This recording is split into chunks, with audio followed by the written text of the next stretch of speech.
आपके और खुशी के दरमियान एक छोटी सी चीज हाइल है, that is smile.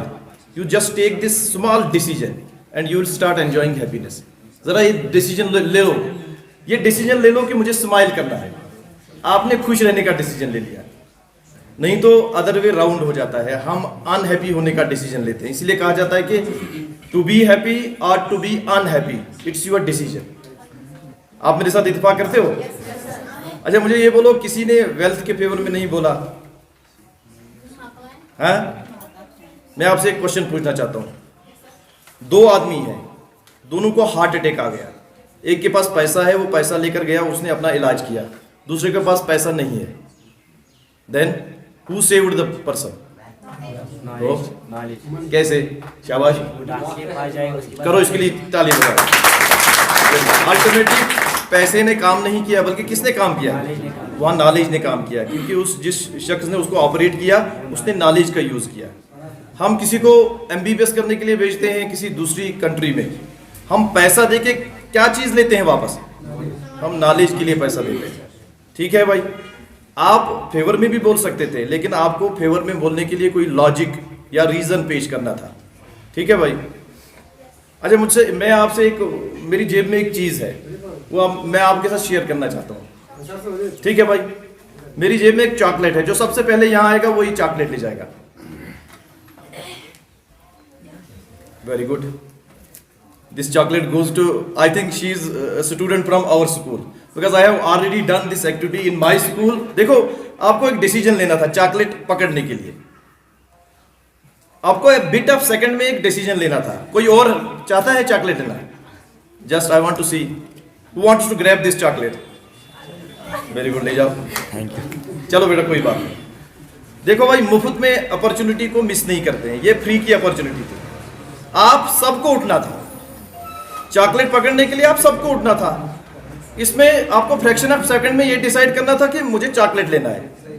Decision making, this is called decision making. आपको अपनी लाइफ में डिसीजंस कैसे लेने हैं ये भी सीखना है। अच्छा, और एक एक्टिविटी मैं आपके साथ करना चाहता हूँ। आप मुझे बताइए, इस रूम में रेड कलर कहाँ कहाँ है? देखो कहाँ कहाँ रेड कलर है, देखो सब। हाँ देखो, आप देखो सब जगह। ठीक है भाई, आपने रेड कलर देखा। अब मुझे बताओ, ब्लू कलर कहाँ कहाँ था? आपने देखा जब आप रेड कलर ढूंढ रहे थे, आपने ब्लू कलर देखा? ब्लू कलर वहां था, लेकिन आपको ब्लू कलर दिखाई नहीं दिया। इसका मतलब है आप अपने माइंड को जो कमांड देते हो वो वही ढूंढने की कोशिश करता है। देखो, ब्लू कलर वही था, लेकिन पहले आपने ब्लू कलर नहीं देखा क्योंकि आप रेड ढूंढ रहे थे। आपने माइंड को फोकस किया रेड ढूंढने के लिए। देखो, आप अपने माइंड को जो भी कमांड दोगे, आपका माइंड वही ढूंढने की कोशिश करेगा। वो बाकी चीजों को ब्लर कर देगा, वो वही होगी लेकिन आपको दिखाई नहीं देगी। आप लाइफ में जो बनना चाहते हो, जो अपने लिए गोल सेट करना चाहते हो, आप माइंड को कमांड दो कि मुझे ये बनना है। आपका माइंड वो अपॉर्चुनिटीज ढूंढने में लग जाएगा और बाकी सारी चीजों को वो आपके लिए ओझल करता है। ये तभी तो गोल सेटिंग क्यों सिखाई जाती है लाइफ में? गोल सेटिंग इसीलिए सिखाई जाती है। जब आप गोल सेट करते हो, अपना पर्पस आइडेंटिफाई करते हो और माइंड को कमांड देते हो, तो आपका माइंड उसको ढूंढने में लग जाता है। अच्छा, एम एक्टिविटीज गो ये प्रूव, गो अप्रूव। मैं भी आपको एक एग्जांपल दूंगा नॉलेज और वेल्थ के दरमियान में। मैं आपको एग्जांपल, मैंने 2 दिन पहले लता मंगेशकर का एक वीडियो देखा, और लता मंगेशकर को आप जानते हैं, पिछले साल उनकी डेथ हो गई। मैं उन्हें सोचा अमीर किस वस गरीब कूचा अमीर ना कूचा वारिया कसा, जिसके मतलब अनकाउंटेबल उसके पास वेल्थ थी। लेकिन उससे पूछा गया कि अगर आपको एक चांस मिले दोबारा दुनिया में आने का, आप इसके बारे में क्या कहते हो? उसने जवाब दिया, क्या किसी ने सुना है वीडियो?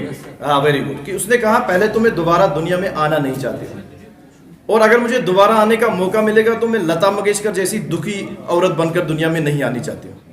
मैं उनका नॉलेज बोल जिसने कभी ये कहा हो कि मेरी लाइफ जाया होगी, मैं दोबारा ये काम नहीं करना चाहता। अगर मैं दोबारा मुझे दुनिया में आने का मौका मिलेगा, वो बोलेगा मैं दोबारा यही काम करूंगा।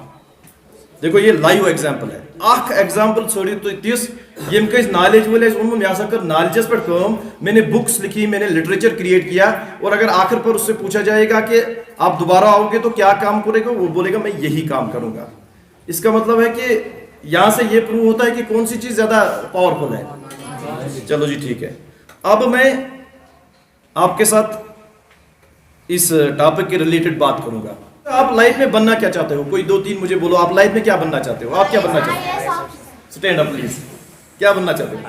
Good, very good. और कोई? आप क्या बनना चाहते हो? शाबाश बेटा, you want to become a doctor, very good. आप क्या बनना चाहते हो? Computer scientist. चलो बैठो बैठो। 3 प्रोफेशंस के नाम लिए गए। आप कुछ और प्रोफेशंस के नाम ले सकते हो जो दुनिया में है। एक तो कंप्यूटर इंजीनियर, डॉक्टर, आईएएस अफसर, और साइंटिस्ट, टीचर, और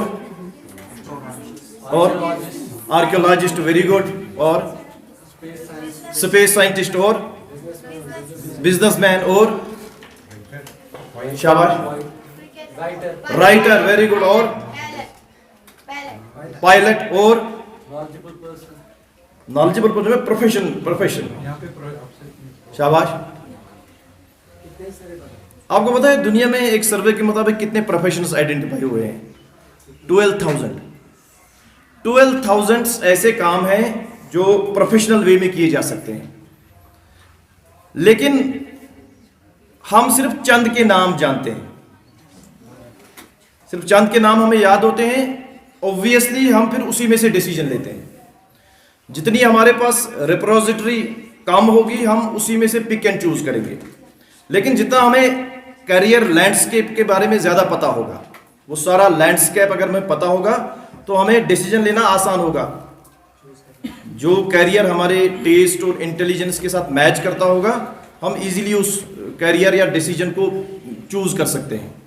नहीं तो क्या होता है कि अक्सर दुनिया में करियर ऑप्शंस जो है वो एक दूसरे को देखकर बच्चे लेते हैं। ये प्रूवन फैक्ट है। फॉर एग्जाम्पल डॉक्टर, किसी ने कहा था मैं डॉक्टर बनना चाहता हूं। आप डॉक्टर क्यों बनना चाहते हैं? But it doesn't matter what your mother says about you, because it is your taste, your talent, your capacities, your potential that matters. Nobody else can know your potential. You yourself know your potential and talent, where you can excel, in which field you can excel. Means somebody else has taken your decision. The decision which was supposed to be taken by you, somebody else has taken this decision. अच्छा ठीक है, आपकी माँ ने आपके बारे में ये डिसीजन लिया कि आप डॉक्टर बनना चाहते हो। आप क्यों बनना चाहते हो? खास मैं लोगों की मदद करना चाहती हूँ। अच्छा, आपको पता है कि मेडिकल साइंस को सबसे बड़ा चैलेंज आजकल ये है कि क्या आप विदाउट मेडिसिन किसी को ठीक कर सकते हो? क्योंकि मेडिसिन लेने की frequency day by day increase हो रही है, और देखा जा रहा है कि आखिरकार ऐसा भी टाइम आ सकता है जब आपको बात करने के लिए भी मेडिसिन लेनी पड़ेगी, आपको वॉकिंग के लिए भी मेडिसिन लेनी पड़ेगी, आपको उठने के लिए मेडिसिन लेनी पड़ेगी। क्या ऐसा अगर हो गया तो क्या इंसान के फेवर में ये है या उसकी लाइफ के अगेंस्ट है? ये उसकी लाइफ को एक थ्रेट है। मुझे बोलो, ये भी पोटेंशियल है कि हम किसी को बगैर मेडिसिन के ठीक कर सकते हैं। तो आप, ये चैलेंज है आपके पास। अगर आप डॉक्टर बनना चाहते हो तो आपके पास ये चैलेंज है। आपके पास कोई नॉवल चीज होनी चाहिए। ऐसा तो नहीं है कि डॉक्टर आजकल 4 मेडिसिन लिख रहा है, जब आप डॉक्टर बन जाओगे आप 8 लिखोगे। आप ये बोलो कि मैं 4 की बजाय 2 पर आ जाऊंगी, फिर 2 की बजाय 1 पर। क्योंकि असल में हीलिंग पावर जो है वो बॉडी में है। कुदरत ने हमें हीलिंग पावर दिया हुआ, इसीलिए कहा जाता है जब साथ बीमार आए ना इंसान, उस दिन हंसना चाहिए ज़्यादा। लेकिन बदकिस्मती से हम उसके अपोजिट करते हैं। उस दिन तुम तो हमारा चेहरा लटका हुआ होता है, हम किसी से बात ही नहीं करते हैं। क्योंकि बैठो बेटा प्लीज़, इसके लिए तालियां। जितना आप खुश रहोगे उतना आपकी बॉडी आपको हीलिंग में हेल्प करे। आपको कोई मेडिसिन हील नहीं करती है, ये दिमाग से निकाल देना। आपको कोई भी मेडिसिन हील नहीं करती है। आपको आपका जो हीलिंग पावर है, इम्यून सिस्टम है, वो इम्यून सिस्टम आपको ठीक करता है। कोरोना वायरस हमारे इर्द गिर्द तो लाखों के तादाद में वायरस फिरते रहते हैं। हमें उनसे कौन बचाता है? अपना इम्यून सिस्टम। तो मेडिकल साइंस को आगे ये भी चैलेंज है, क्योंकि ये कुछ लोगों ने किया है, कुछ लोगों ने कैंसर को इनर लाफ से ठीक किया है। लाफिंग थेरेपी से कैंसर को ट्रीट किया गया है, ट्यूमर को ट्रीट किया गया है। तो आपके पास एक पर्पस होना चाहिए। अगर मैं किसी फील्ड में जा रहा हूं नहीं तो आपका पर्पस खत्म हो गया, आप डॉक्टर बन गए तो आपका पर्पस एंड। फिर आप अगर 60 साल दुनिया में रहे तो वो उसको बोलते हैं, मैं वो अल्फाज यूज नहीं करना चाहिए, उसको बोलते हैं कि अगर आपका पर्पस डॉक्टर बनना था, आप डॉक्टर बन गए तो उसके बाद तो उस आदमी को मर जाना चाहिए। वो जिंदा भी मर गया फिर तो उसके बाद उसकी डेथ हो गई। पर्पस होता है जो लाइफ लॉन्ग होता है। अच्छा, मुझे ये बोलो कि पब्लिक स्पीकिंग किसको कहते हैं? पब्लिक स्पीकिंग कभी नाम सुना है? जो हम यहां कर रहे हैं ये भी एक पब्लिक स्पीकिंग है। Public speaking, how we speak to another person, how we speak to a group of person. हम दूसरे आदमी से कैसे बात करते हैं या ग्रुप के साथ कैसे बात करते हैं, इसको बोलते हैं पब्लिक स्पीकिंग। मैंने आपको बोला था ना 12,000 के करीब प्रोफेशन है, इनमें से एक प्रोफेशन पब्लिक स्पीकिंग भी है। पब्लिक स्पीकिंग एक प्रोफेशन है। और आपको ये हैरानगी होगी सुनकर कि एक पब्लिक स्पीकर भी मिलियनियर्स की लिस्ट में है। टॉनी रॉबिन्स एक दुनिया का नंबर 1 पब्लिक स्पीकर है, वो मिलियनर की लिस्ट में है। बिलियनर, दुनिया के अमीर तरीन इंसान से ना 100 या 200, 300, 500, उसमें पब्लिक स्पीकर भी हैं कुछ। हाँ, जो अमेरिका के या वो एडवांस्ड कंट्रीज के प्रेसिडेंट होते हैं, उनको पब्लिक स्पीकर्स जो हैं वो ट्रेनिंग उनकी लेते हैं, उनको ट्रेंड करते हैं कि आप कैसे स्टेज पर बोलोगे, आप कैसे लोगों के सामने बोलोगे। तो आपको ये पता होना चाहिए कि ये एक प्रोफेशन है, इसको आप एज ए प्रोफेशन ले सकते हो। और हर इंसान के अंदर एक पब्लिक स्पीकर होता है। ड्राइविंग सारी अड़ी लक्ष्य, क्या ड्राइविंग सीखने का टैलेंट हर एक के अंदर होता है? हर एक के अंदर होता है। हर एक के अंदर एक ड्राइवर छुपा होता है। मैं ड्राइविंग नहीं जानता हूं, लेकिन मेरे अंदर भी एक ड्राइवर है। लेकिन जिसने सीखने की कोशिश की है वो ड्राइवर बन गया है। सेम इसी तरह से हर इंसान के अंदर एक पब्लिक स्पीकर होता है। लेकिन जिसने इस टैलेंट को शार्प किया है, इस स्किल को सीखा है, वो एक अच्छा पब्लिक स्पीकर बन जाता है। अच्छा, ठीक। देखो, पब्लिक स्पीकिंग के लिए कुछ चीज़ें बहुत इंपॉर्टेंट है। आजकल के ज़माने में तो इसको बहुत आसान कर दिया है। आपके पास मोबाइल है, मोबाइल तो आप देखते ही हो, सब लोग देखते हैं। कोई हर्ज नहीं है अगर आप मोबाइल में से अच्छी सी चीज़ें सीखोगे, कोई बात नहीं है। अगर आप मोबाइल देखते हो तो अच्छा करते हो, लेकिन अगर आप मोबाइल देखोगे वहाँ आपको बहुत सारे दुनिया के इंटरनेशनल पब्लिक स्पीकर्स मिल जाएंगे। अगर आप कंटिन्यूसली उनको देखना शुरू करोगे तो आप एक अनकॉन्शियस मॉडलिंग करना शुरू कर दोगे। इससे आपको ज्यादा फायदा होने वाला नहीं है। अगर आप पब्लिक स्पीकर बनना चाहते हो तो आप किसी इंटरनेशनल या नेशनल लेवल के पब्लिक स्पीकर को कंटिन्यूसली देखो, उसको ऑब्जर्व करो। इससे क्या होगा, आप मॉडलिंग करना शुरू कर दोगे। आपको पता ही नहीं चलेगा, इसको बोलते हैं अनकॉन्शियस मॉडलिंग। मीन्स आपको पता ही नहीं चलेगा, लेकिन आप उसके कुछ ट्रेट्स लेना शुरू कर दोगे। आपकी लाइफ में उसके ट्रेट्स आने शुरू हो जाएंगे। वो कैसे बोलता है, उसकी बॉडी लैंग्वेज क्या है, उसके जेस्चर्स क्या हैं। तो जो पता है, बहुत सारे बड़े बड़े ट्रेनिंग इंस्टीट्यूट्स में ओबामा की स्पीच दिखाई जाती है बच्चों को। ओबामा कहा जाता है कि एक बहुत इन्फ्लुएंशियल एक पब्लिक स्पीकर है, बराक ओबामा, जो अमेरिका का प्रेसिडेंट था। ठीक है, he was the former president of USA. इसी तरह से बहुत आपको मिल जाएंगे। ये टॉनी रॉबिन्स है, आपको ब्रेन ट्रेसी मिल जाएगा। अगर आप पब्लिक स्पीकिंग में आना चाहते हो, अगर आपका टेस्ट है, लेकिन कुछ बेसिक पब्लिक स्पीकिंग तो आपको सीखनी ही सीखनी है, क्योंकि आपको स्कूल में प्रेजेंटेशन देनी है, आपको स्कूल में स्पीच देनी है। आप अगर कल डॉक्टर बन गए तो आपको प्रेजेंटेशन देनी है अपने किसी टॉपिक के बारे में जिसके बारे में आपने रिसर्च की होगी। आपको अपने घर वालों से बात तो करनी ही है, आपको अपने फ्रेंड्स के साथ बात तो करनी है, आपको अपने नेबर के साथ बात तो करनी ही है। तो बेसिक पब्लिक स्पीकिंग तो आपको सीखनी ही सीखनी है, तब आप किसी को अपनी बात सुना पाओगे या किसी की बात सुन पाओगे। लेकिन अगर आप एक प्रोफेशनल पब्लिक स्पीकर बनना चाहते हो तो आप किसी पब्लिक स्पीकर को देखना शुरू कर दो। ये पहली बात है। और उसमें आप क्या देखोगे कि वो कैसे बोलता है, कैसे बॉडी उसकी लैंग्वेज है।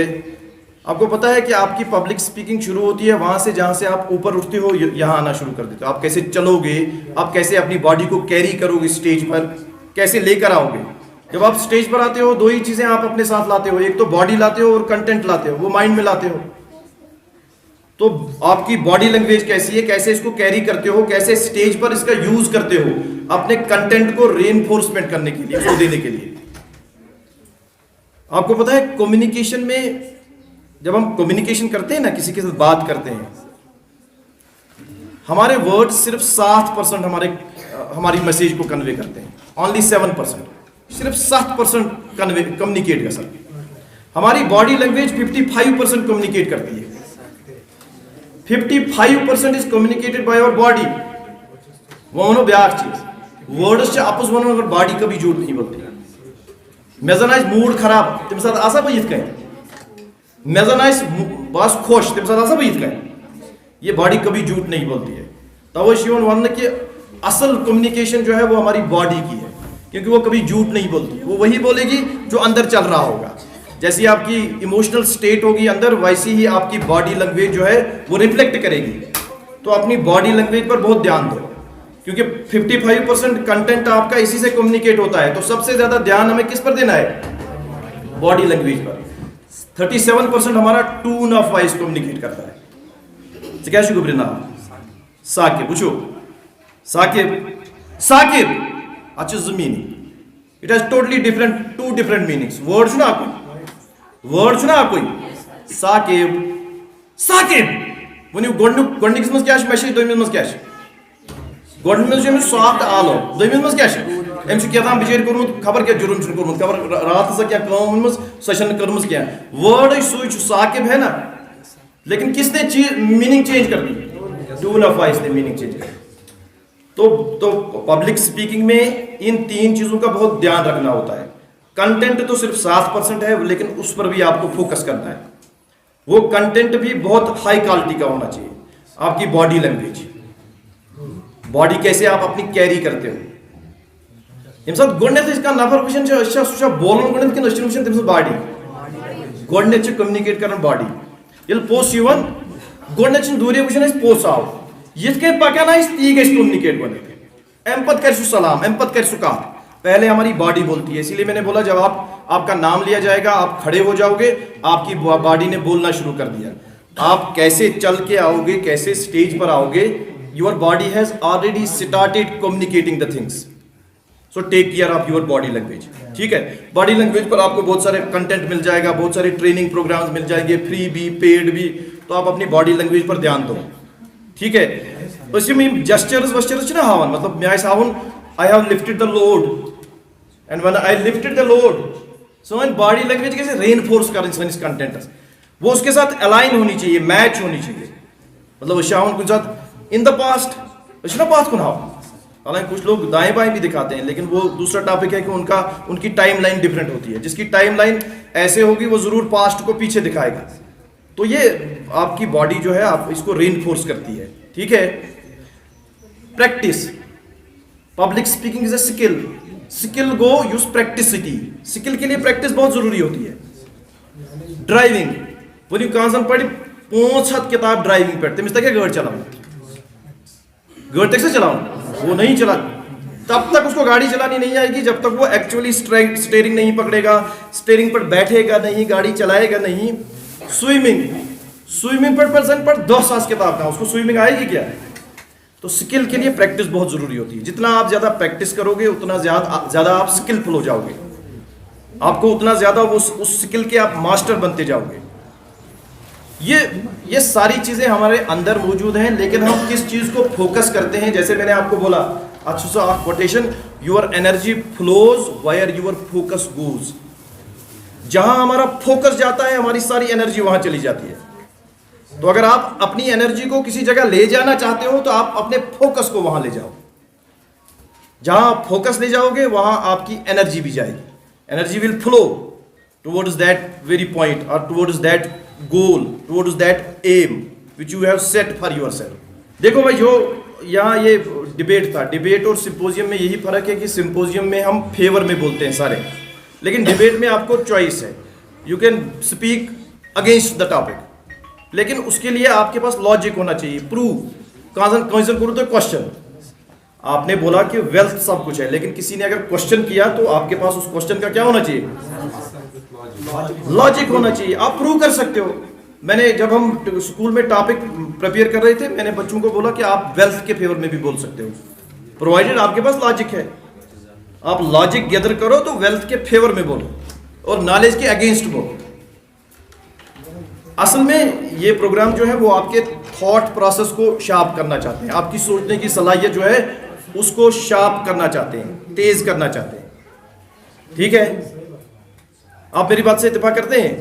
चॉकलेट जितनी नहीं हुई मुझे सज्जन रुपये बुझो, लेकिन मैं देखना चाहता था कि आप में से कितने लोग आएंगे। ठीक है, तबन तो सभी चाहते हैं। बिल्कुल नहीं, वही ना, किसी ने आना चाहते थे सब, लेकिन किसने इनिशिएटिव लिया?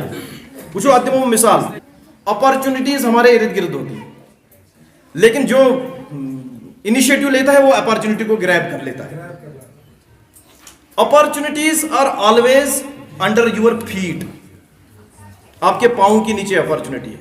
वैश्ना उन्होंने अगर अमेरिका गस तिल कर हुकुम, अगर रशिया गस अगर होगा, हम हमेशा अपॉर्चुनिटी को दूर देखते हैं। दमन the river on the other side always looks greener. Opportunity lies under your feet. Are you ready to grab the opportunity?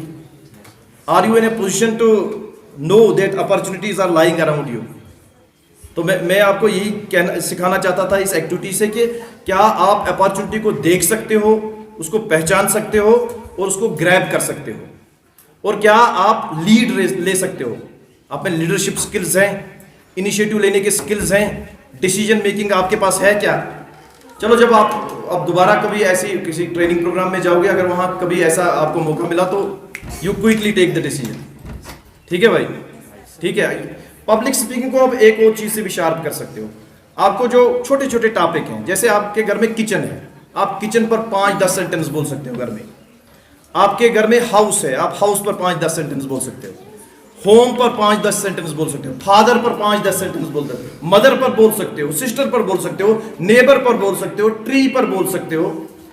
वो जो आठ चीज आओ बताए, ये ऐसे भी आप प्रैक्टिस कर सकते हो। जैसे आप इस रूम में हो, सुना मुझे, अगर मतलब इस रूम में एक वाइट बल्ब है, इस रूम में बहुत सारे गुब्बारे हैं और इस रूम का कलर ब्लू है दीवारों का, इस रूम में बहुत सारी चेयर्स हैं, इस रूम में बहुत सारे टेबल हैं। चलो जी ठीक, मुझे अगर आप ऐसे भी प्रैक्टिस करोगे, फिर अपनी नजर को बाहर ले जाओगे, बाहर ट्रीज हैं, हाउसेज हैं। इस तरह से अगर आप प्रैक्टिस करोगे तो आप एक अच्छे पब्लिक स्पीकर बन सकते हो, प्रोवाइडेड कि आपका शौक है पब्लिक स्पीकर बनना। क्या मुझे प्रसुन कहाँ सवाल आवा? चलो, अगर बाद में भी आपके जहन में कोई क्वेश्चन आए तो अदबन when all are thinking alike that means nobody is thinking. जो बता वो तो कहाँ बच गए बहुत फेवर अगेंस्ट तो बोलो, कोई लॉजिक उसने लाया वो बोलना चाहिए। जब सारे एक जैसे सोचेंगे इसका मतलब कोई नहीं सोच रहा। तो सर मैं कहाँ रोशनी पड़ा होना। बिल्कुल, असल में हम आपके थॉट प्रोसेस को इग्नाइट करना चाहते हैं, उसको स्पार्क देना चाहते हैं। ठीक है, thank you very much, thank you.